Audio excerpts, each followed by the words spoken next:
Hey, let's take a quick peek at some of the other. Just quickly go through some of the other big free agents before we talk a little bit about the D-backs here. Oh, hey. Um, Jacob Degrom, I think is good as gone. I think he's going to go to Texas. I mean, he's from Texas. He's like apparently has already contacted them. I think it's going to be a gut punch to the Mets, but I think the Rangers spent a lot of money last year, and now they brought in Bruce Bochy. They want to make a run at it, whether that's ill timed or not.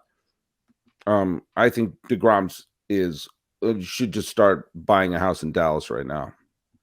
I think the Rangers are going to be the biggest sharks in the water this offseason. I think they're going to go out there and try to do the Philadelphia Phillies model or just repeat what they did last year and just spend a whole bunch of money this offseason and really try to load up on pitchers and get a couple more players in that lineup. But for Jacob Degrom, I still feel like the New York Mets are going to try and retain him because I think he's just too much of a legend in New York. He's considered one of the greatest pitchers of all time. If you can get a healthy Degrom for a few more years, he's going to have one of the greatest historical careers of all time. And for Stephen Cohen, I can't imagine him being the dude that wants to spend money, being the dude that wants to get every top player in the building. I can't imagine him letting a guy of Jacob Degrom's talent and caliber just walk out the door. I know he's going to be expensive. I know he's had health and injury history, and they already have Max Scherzers and some really other good starters in that rotation. But I find it really hard to believe Stephen Cohen's like, yeah, I'm not going to pony up the money for Degrom, who's one of the best players we've ever seen pitch in a Mets uniform.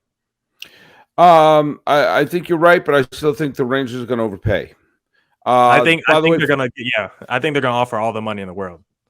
For the second straight year, we're going to have an unbelievable shortstop class with Carlos Correa opting out of his deal with Minnesota.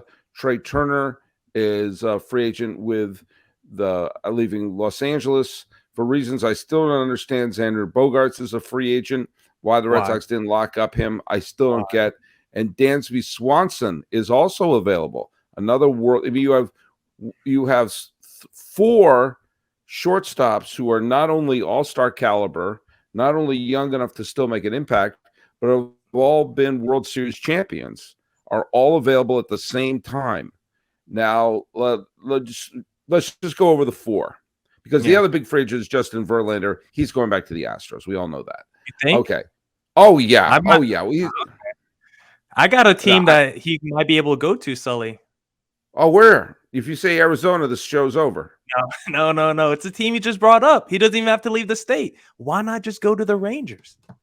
I think he's happy in Houston. He's got the Astros with their lineup and their pitching staff are as good as any to get back to a third straight World Series.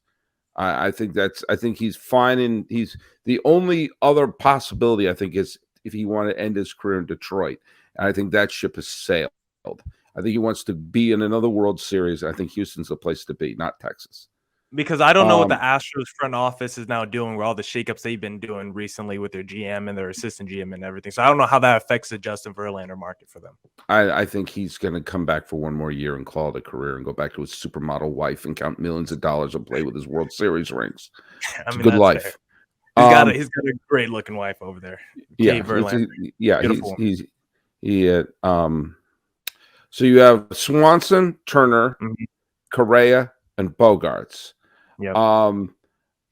Okay, where do you let's find the landing spots for those four, because you also have four big paying teams salivating for a shortstop.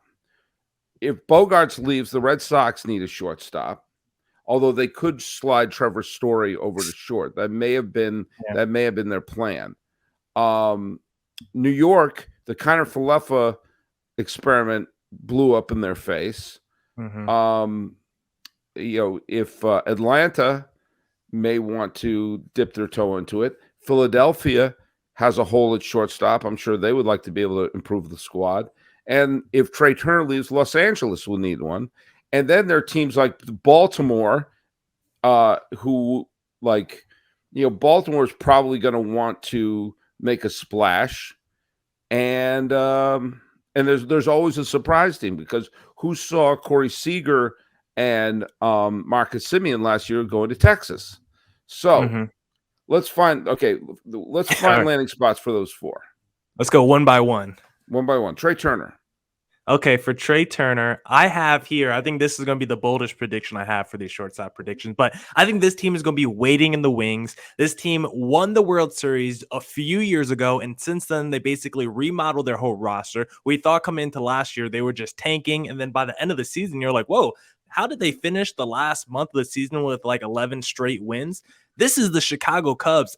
They have a better pitching staff than people realize. They have a pretty young rotation. Their bullpen was very good last year. It's their lineup that's not very talented. We'll see what they do with their catcher Contreras, but I think they maybe want to bring in a Trey Turner. They basically that old Anthony Rizzo, Chris Bryant, from a few years ago. All those guys are gone from that World Series team pretty much in their lineup. They got Ian Happ. They don't really have a lot of other players in their lineup. So I think they're going to try to look at Trey Turner to kind of do the Texas Rangers model. This will be the first year of spending money, keep working toward the postseason, try to get to a 500 team. Then maybe next year go even all more in to make the playoffs. But I think it starts with Trey Turner as your first building block this offseason.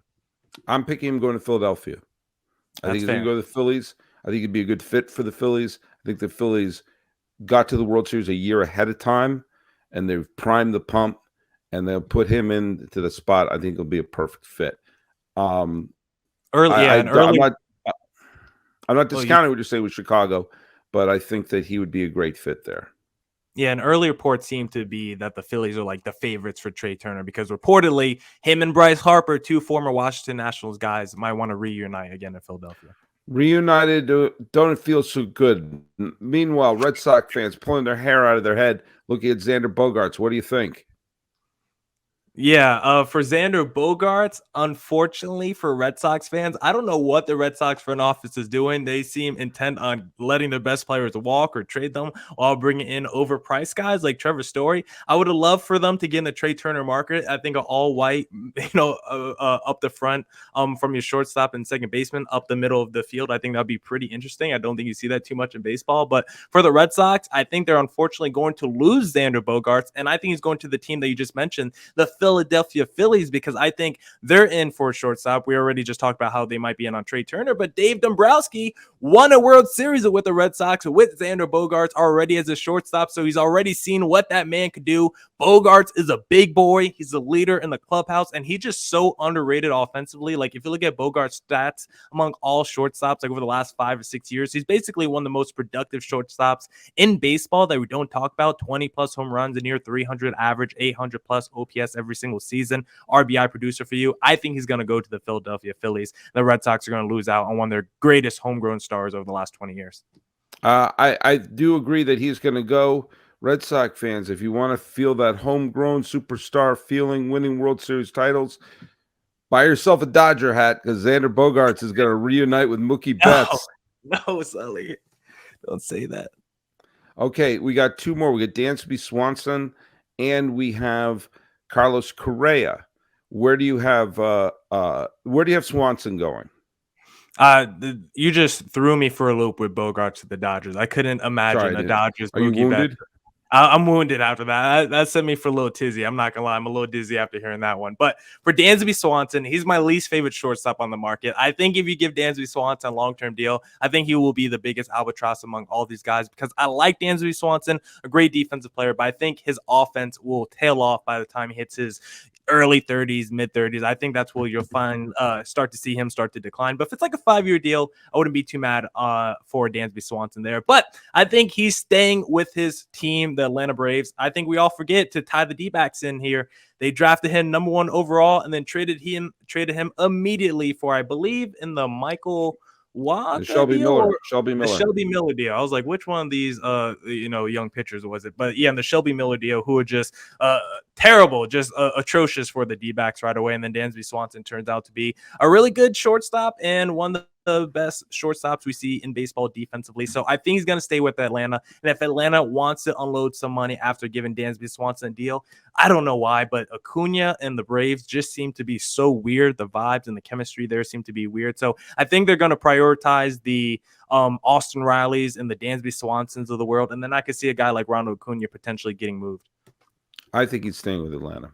I think he knows he has a good fit there. I think he feels that's a good chance to win again. I think the Braves are a very smart team. I have a landing spot for Carlos Correa. Now, where do you think he's landing? I could go go. first. I have mine. I want to get you. I want to hear your. Okay. See, it'd be interesting if we pick the same team. Okay, well, we won't because we won't pick the same team because the team I'm picking for Carlos Correa, I think it would be really funny for him to join the evil empire, the new evil empire, because the Yankees, not the Yankees, Sully. You thought maybe I was going to say the Yankees, not the Yankees, the real evil empire, that Los Angeles Dodgers. Go join the team that you beat via cheating. I think that would be so phenomenal. I don't know what would happen on Twitter. And I mean, Twitter right now is in flames anyway, but I don't know what happened just in social media in general. The Astros fans, the Dodgers fans, I don't know how those two worlds would collide and all that. So bringing Carlos Correa to the Dodgers, I just think would inflame so many different parts of the MLB universe and narratives and storylines. So I think that would be really fun to see. Baltimore. Oh, okay. Just keep going to small market teams. No, I think Baltimore sees that they are on the verge of something. They've got a lot of young talent on that team, and small market, my butt. This team, when things are going, have a full house and a pile of money. Rock. And they are, he signed with Minnesota last year because he was supposed to play that I'm the veteran, wily veteran. For a while it worked because Minnesota was in first place for a gigantic chunk of last year. With the Rutschmans and all the other young players on that team, insert Carlos Correa as a keystone in the middle of that team. And Baltimore wants to make a run. And you saw that the fans showed up when the team started playing, and they actually made it for 2 days in August and September. The Orioles got a wild card spot. We were like tied for a wild card spot for a couple of days. And you just saw that the fans were so drooling to have a team they can get behind. I think they'll probably overpay for him. They'll probably give him too many years and probably overpay. But for Baltimore, they're paying for him to be that first sort of keystone of, all right, we're no longer hoarding prospects. We're making a run. And I think a signing like that has an impact not just for the players, but what other thing is happening right now? They're trying to sell season tickets. Okay. And there was a bit of a bad taste in people's mouth that when they went on that winning streak and they started to play well, they traded away Mancini and they traded away Lopez. They said, wait a minute, why are you trading away? We're in contention. Why are you trading away fan favorites? And so this way, okay, we're not doing that anymore. We just did that because we felt like we could get something for them. Now we're putting in, they need to make a splash in free agency. And the other wild thing that we're both predicting is for the second straight year, there's a surplus of superstar shortstops out there, and none of them are going to the New York Yankees, the team that everyone always accuses of signing all the major players. Yeah, the Yankees haven't done that in a while, and I think part of it's because they got to Garrett Cole was really the last one over the last 10, 15 years that they've done. Yeah, and Garrett Cole was now one of the highest paid players in baseball, and they're going to have to do that again this offseason with Aaron Judge. I think that's one of the reasons they won't get in the shortstop market, because they're like, oh, we might have to give $300 to $400 million for Aaron Judge. We're not going to have enough money to get another $200 million for Trey Turner. Like, they're not going to spend $500 million on two players this offseason. So I think they're going to go out there, give a fat contract to Aaron Judge, and then try to live on the margins and try to find those $10 to $15 million players, maybe the $8 million players to fill out the rest of their roster. All right, we're here. I'm going to wrap up here with our dear close compadre, Miller Thomas. We're not going to talk about the Padres for a second. I want to bring up something with the Arizona Diamondbacks, just as our last little segment here. I am at baseballreference.com, the single greatest website in the history of the planet Earth. I know neither you and I are big war guys, but they list the top 12 players of war from the previous season. And I did this for the Reds when I had Jeff Carr on, and I point out the number one player on that list was wearing a different hat because Luis Castillo got traded in mid-season, which is a bad sign that your top war player is basically on another team. But here's something I've never seen before. Number 9 for WAR on last year, the picture of the fellow who's number 9, he's not wearing a Diamondbacks hat. He's wearing a Reno hat. It's Trey Jameson. Okay. that when you think about who are some of the top players, one of them played 3 more games than I did last year for the team. The best part of this team was obviously Zach and Merrill at the top of the rotation. If you said, okay, their strength was going to be the rotation, but Bumgarner was going to have another down year, that's a strange world we're living in. But I picked Alek Thomas to be the rookie of the year this last year. That didn't work out, but he was an everyday player. Yeah. And they actually did get some production out of Varsho. They get some production out of still Ketel Marte is still hanging around. Christian Walker, he's not a long-term solution, but he's hanging around. There were some highlights for a Diamondbacks team that avoided 90 losses. Oh, yeah. I don't know what direction you want me to go in here, but I'll just freaking rant on the D-backs really quickly because I do think this D-backs team is solid. I think they had a really good season. Obviously, we didn't make the postseason or anything like that, but after winning like 50-something games last year, to add 20-plus wins this past season, in the second half of the season, the D-backs had a plus run differential in the second half, only 2 games below 500. And at one point in the month of September, they did pass the Giants in the standings for 3rd place. So I do believe in this D-backs team that they're not too far from the wild card, and I do think they can make some noise in the regular season next year for 3 specific reasons, Sully, that I'll run down really quickly for the listeners. Number 1, I think they're going to be great at creating havoc on the bases. This team has a lot of team speed. They were 4th in the National League in stolen bases this past year. They're going to get even more stolen bases next year because you'll get a full season of Corbin Carroll, who, if you go on StatCast by sprint speed, the fastest player in baseball. Number 7th fastest player in baseball, Jake McCarthy, who just had over 20 stolen bases as well. Josh Rojas had 20 stolen bases. Dalton Varsho is a 20 stolen base guy just waiting in the wings. And then Alek Thomas is another potential 20 stolen base guy. So you could have 100 stolen bases or more just from those 5 to 6 players. Number 2, their defense is going to be a vacuum next season in the outfield. Corbin Carroll is considered maybe the best defensive outfield prospect coming up through the minor leagues this past year. He's going to be in left field all year. Alek Thomas was arguably the best defensive center fielder in baseball this past season. He's going to be playing more next season in center field. And then Dalton Varsho, he only played like 60-something innings, 70-something innings in right field this past year. But if you go by the metrics, defensive run saved, anything, despite playing like half the innings in right field compared to a Mookie Betts, who won the Gold Glove, he had better stats across the board, the same, if not better stats across the board than a Mookie Betts. Dalton Varsho was the best defensive right fielder in the outfield this past season, despite playing like half the innings there than every other outfielder. So their defense is going to be a vacuum next season. Christian Walker was the best defensive first baseman this past year. That's why he won the Gold Glove. And then number 3, you just mentioned Drake Jameson. The D-backs have a trio of young starting pitchers that Brent Strom can make an impression on. Ryan Nelson gave up 3 earned runs in 18 innings pitched, small sample size, but 2 of those was against the Padres. The other was against the Dodgers. Drake Jameson, 4 earned runs in 24 innings pitched, another small sample size, but 2 of those starts was against the Giants, 1 against the Dodgers, 1 against the Padres. And then Brandon Pfaadt pitched most of the season in AAA, but he was the first pitcher since 2011 to eclipse 200 strikeouts in the minor leagues. This D-backs team just needs to figure out the bullpen. It's been the biggest issue for this team during the Mike Hazen era. They haven't been able to figure out a closer. They haven't been able to figure out a setup man. They haven't been able to figure out a setup man for the setup man. Their bullpen has been trash. Joe Mantiply and Kyle Nelson are like the only 2 bullpen guys you could trust in their bullpen right now. So they can figure that out. I think the offense and the lineup will be dynamic next year. They still have 2 good frontline starters in Zach Gallen, Merrill Kelly, with some young starters behind them. You got to get off the massive Bumgarner contract. I think he could be potentially traded this offseason. D-backs will have to put a lot of money down for that, but I could see this D-backs team making a wild card run next year if they're able to figure the bullpen out. I concede my time. Do you think the D-backs would try to overpay for a slugger like a Brandon Nimmo or someone like that to plug into their lineup?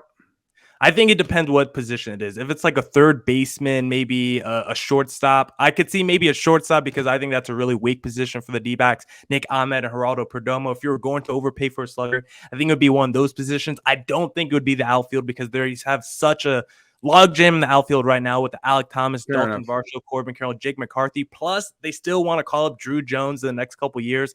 And they got a guy like Stone Garrett, who's a rookie this past year. Like, they're loaded in the outfield. I think if the D-backs are going to overpay for a slugger, you look at that shortstop or third base position. I would love a Trey Turner in the building. I would love a Bogarts in the building. But who I would really love in the building, my 2023 free agent prediction, I would love for the Arizona Diamondbacks. Go give me that Boston Red Sox third baseman, Rafael Devers, and bring him to the desert, man. Well, look, you've brought me to the desert on a horse with no name. And we'll talk a little D-backs. We'll talk a little bit of everyone else. Hey, Miller Thomas, tell people where they can follow your terrific podcast. Yeah, follow Locked On Diamondbacks on all your podcasting platforms, of course. And go hit subscribe on Locked On Diamondbacks on YouTube, please. And you can find us at Locked On MLB Pods on both Twitter and Instagram. I'm your pal Sully. I'm at Sully Baseball on Twitter, Sully Baseball Podcast on Instagram. Thanks so much for making Locked On MLB and Locked On Diamondbacks your first listen. Second listen, make that be, as I mentioned before, Locked On Sports Today. The games that matter. Get beyond the scoreboard. Come on, get behind the scenes with Locked On experts like the two of us. It's available on your app that you're listening to us right now, maybe YouTube, wherever you get your podcast. That podcast is called Locked On Sports Today. Talking free agents, awards, and the D-backs with the host of Locked On D-backs, Miller Thomas. This has been the Locked On MLB Locked On Diamondbacks crossover. 14th day of November, 2022. I'm Rose Paul Francis Sullivan. Let's fist pump. You can call me Sully. Fist pump this. Fist pump it. Fist that. Fist